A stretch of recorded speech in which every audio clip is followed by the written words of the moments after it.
Well, welcome everyone. This is an event held by the Students' Union at Goldsmiths Uni, and it's part of the 16 Days of Action Against Gender-Based Violence. In this session, we're going to focus on intimate partner violence.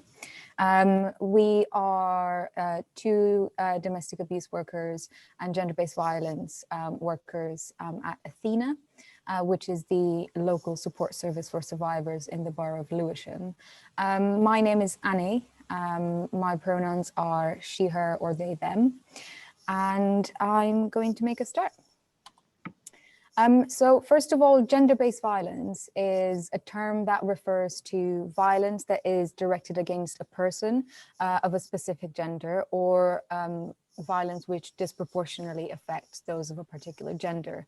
What's important to remember is that ultimately this is a violation of a person's human rights. Intimate partner violence and domestic abuse in general are part of this wide-ranging umbrella term of gender-based abuse. Other types of gender-based violence can include things like sexual violence, trafficking, grooming, so-called honor-based violence, female genital mutilation, forced marriage, child sexual exploitation, and many other types of abuse. When we talk about types of gender-based violence and abuse, it's also really, really important to remember that these types of abuse are deliberate choices that are taken by abusers in order to gain and maintain power and control over a survivor. That is kind of the ultimate goal in this type of abuse. The issue around defining domestic abuse is interesting because legally speaking, there isn't a set definition. There isn't a set criminal offense of domestic abuse. So that can sometimes impede people's understanding of what it means, as well as interventions. But officially speaking, this is the full definition that is used by official agencies and statutory agencies, as well as voluntary agencies.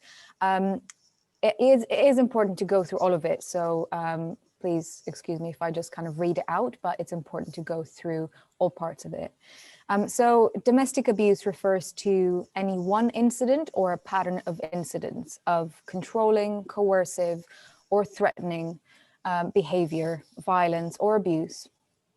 And it now refers to this happening between individuals aged 16 or over, rather than 18 or over, who are or have been intimate partners or family members, regardless of gender and sexuality.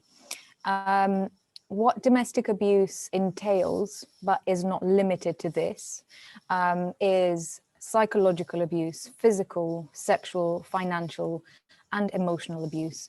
And my colleague Gina will go over this in a minute, but a lot of this can be assisted by technology as well. Controlling and coercive behavior didn't used to be part of domestic abuse in a legal sense.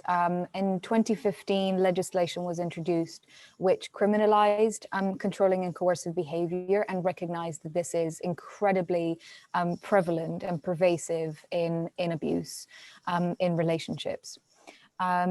Now, controlling behavior refers to acts which are designed to make a person subordinate or dependent by isolating them from sources of support, by exploiting their resources and capacities for personal gain, depriving them of the means needed for independence, resistance, and escape, and regulating their everyday behavior.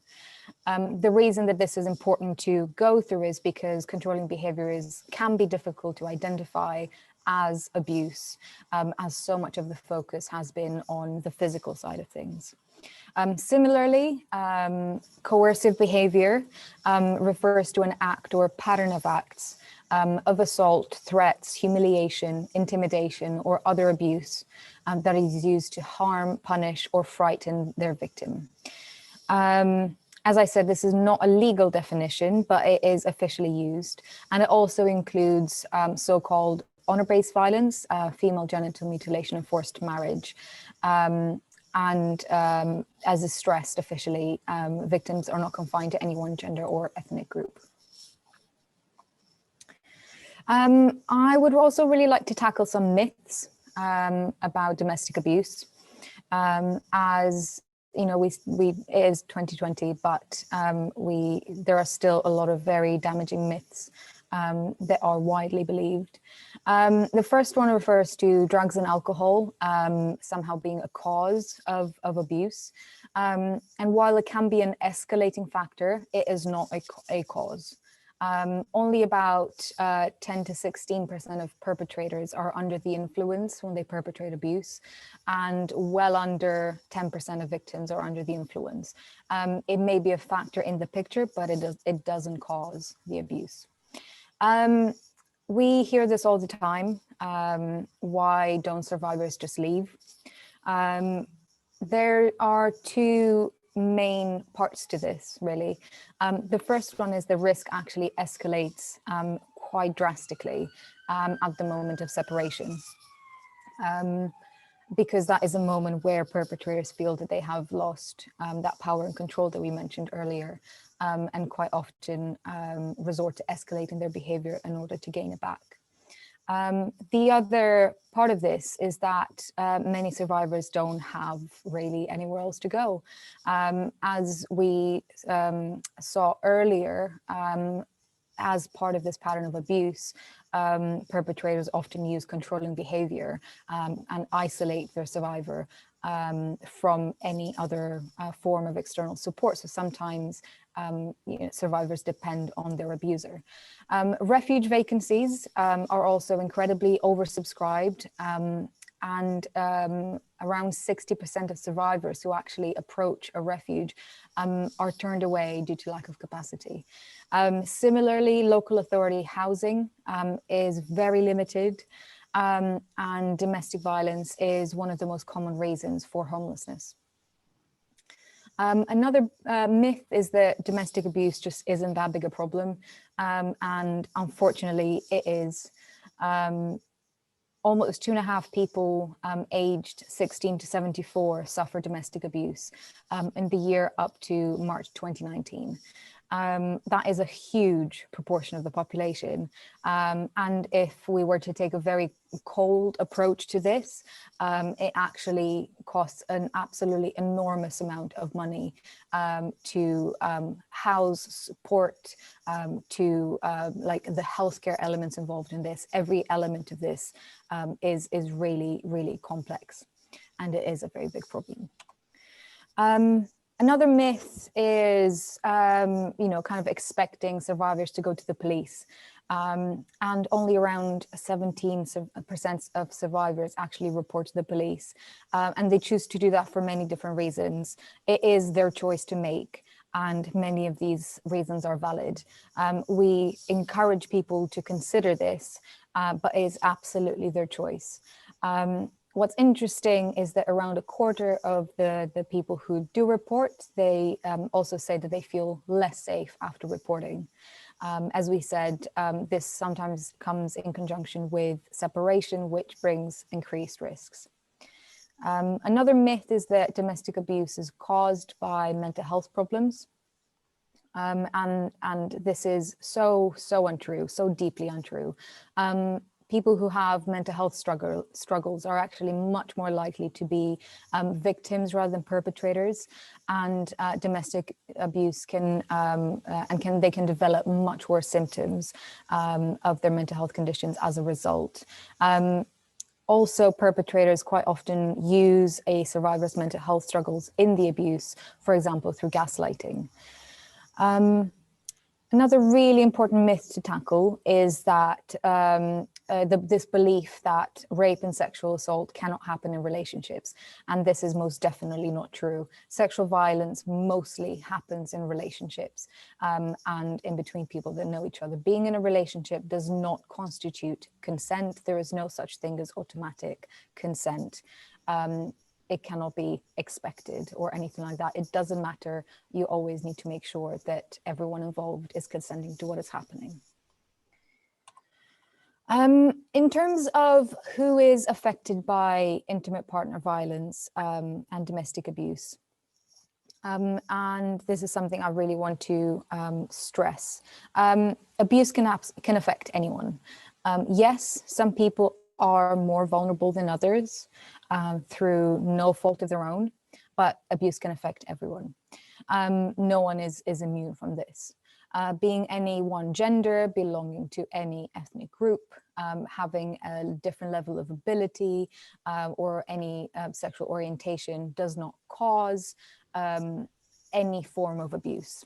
We unfortunately live in an unjust and unequal society, which is heteronormative and misogynistic and racist and ableist and discriminatory. And the vulnerabilities that this kind of injustice creates, they're used by perpetrators of abuse to gain and maintain power and control over a survivor. These injustices are reflected in abusive behavior. Some of this information in terms of who is affected by intimate partner violence and domestic abuse comes from official surveys and studies.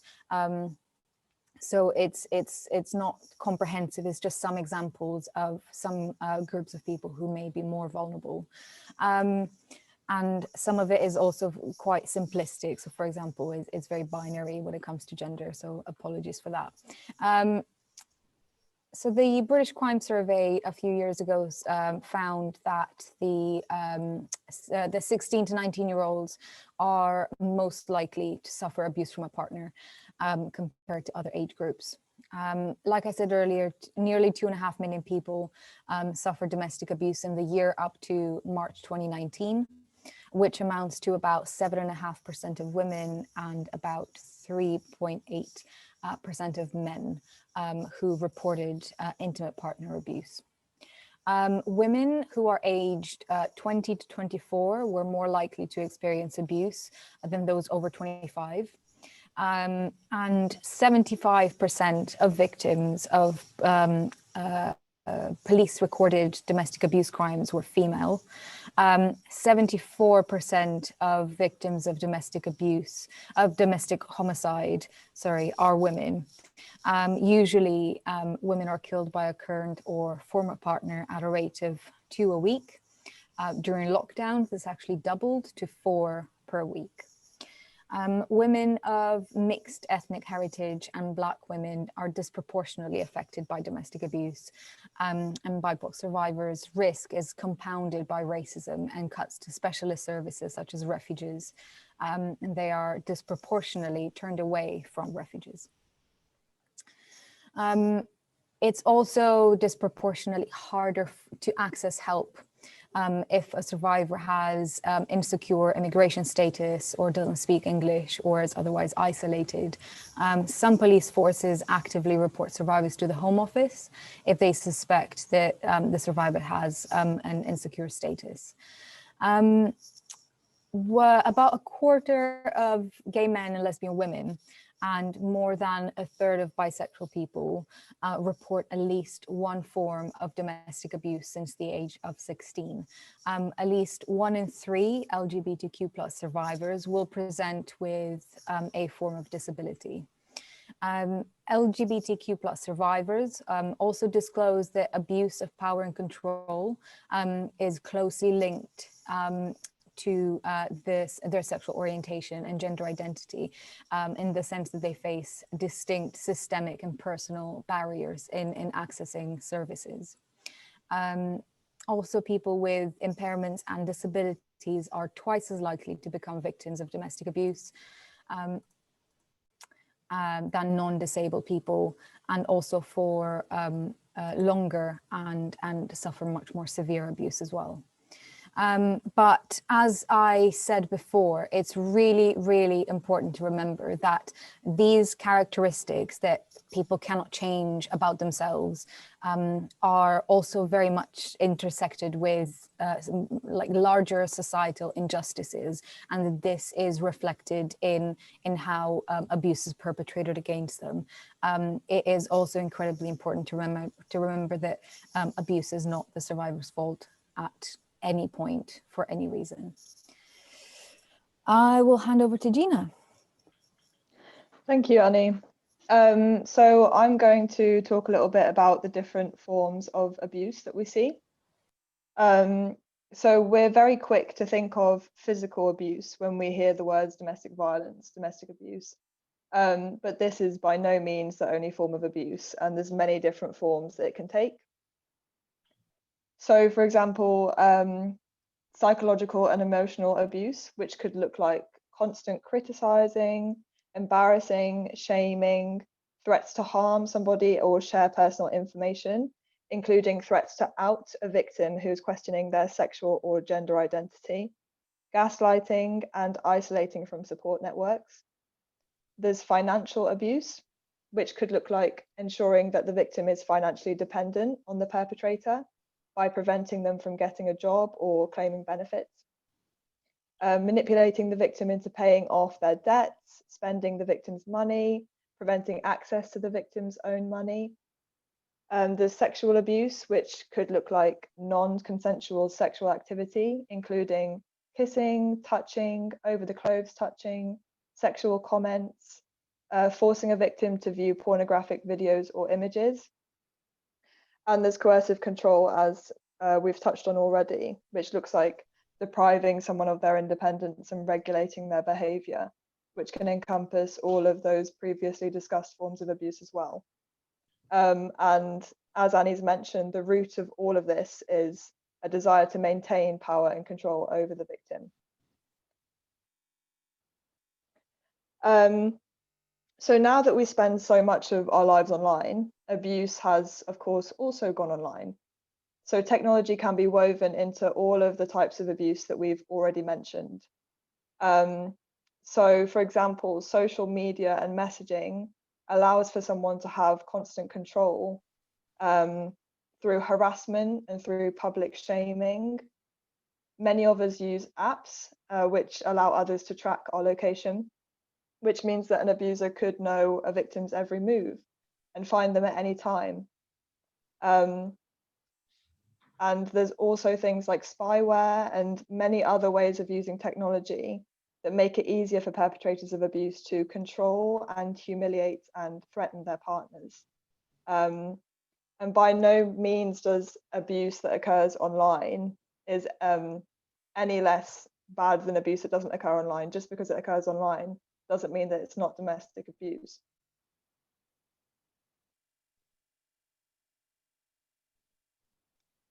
In terms of barriers to leaving an abusive relationship, it's often very hard to leave any abusive relationship for lots of different reasons.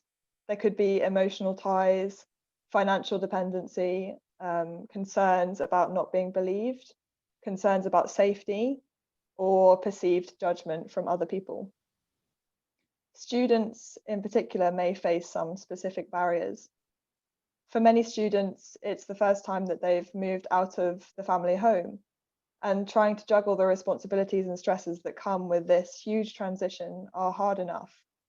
Some students may still be living at home with an abuser. Many students can struggle financially through university, being dependent on small amounts of student finance, and therefore maybe not feeling like they're in the financial position to leave somebody who puts a roof over their head. Furthermore, applying for benefits and gathering the money together to leave and pay for other accommodation or to be financially independent is often really not straightforward and can be very confusing. And also many students find themselves tied into 12-month tenancy agreements in student accommodation and feel that this is a barrier to leaving if they're living with an abuser or living in a place where the abuser knows where they're staying.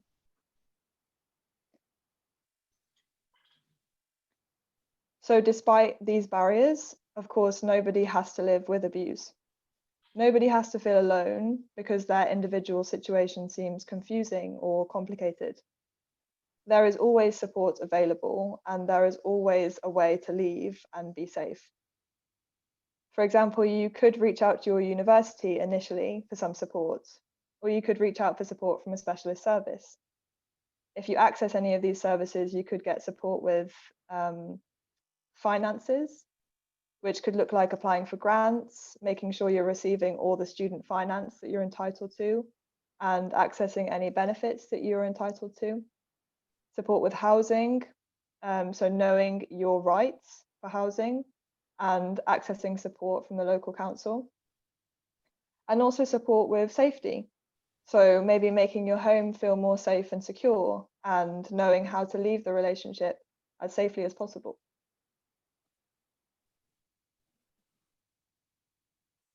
It's very important to be aware of the issues of domestic abuse and intimate partner abuse, even if they're not affecting you personally, because this means that you can be vigilant to the signs in other people.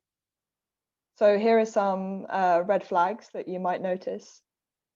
So constantly receiving unwanted calls or texts from a partner, not being allowed to spend time with you anymore, a partner being excessively jealous, someone suddenly having to dress or act in a different way to please their partner, unexplained injuries, always being criticized or shamed, and someone who is constantly questioning or blaming themselves for their partner's behavior.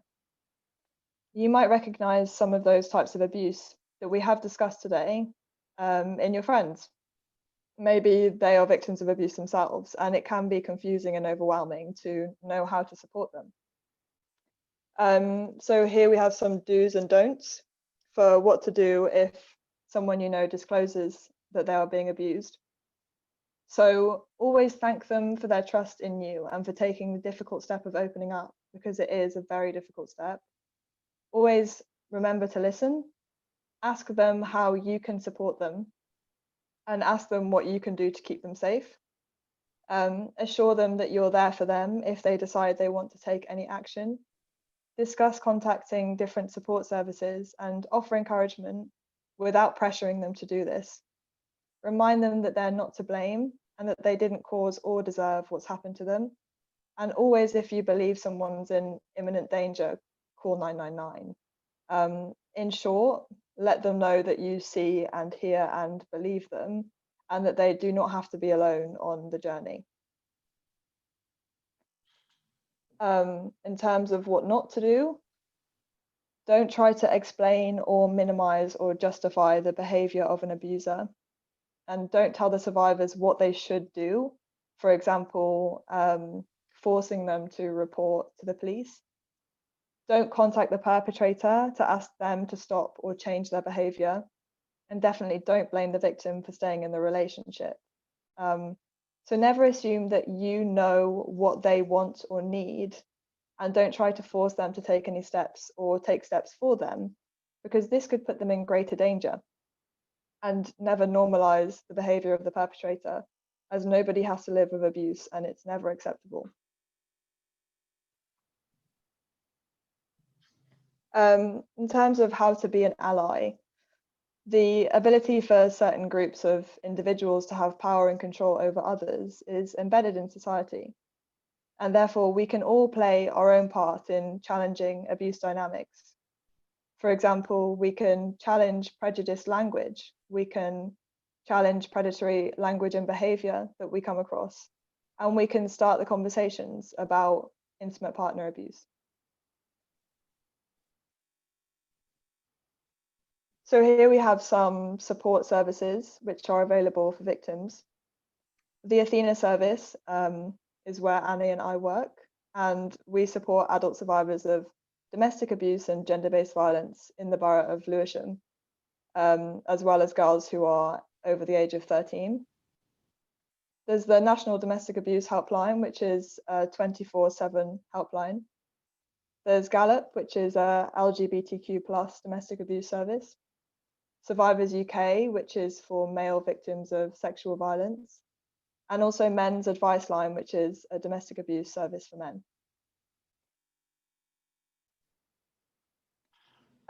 Any organisations and charities who are supporting the fight against domestic abuse would, of course, appreciate your support. So here we just have some different organisations that you could support if you're interested in it. On the left, we have some specialist services, and on the right are the more mainstream services.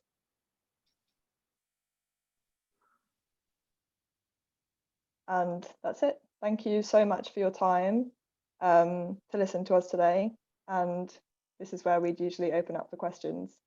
But our contact details for the service are on the slides. So please feel free to get in touch if you have anything that you'd like to know.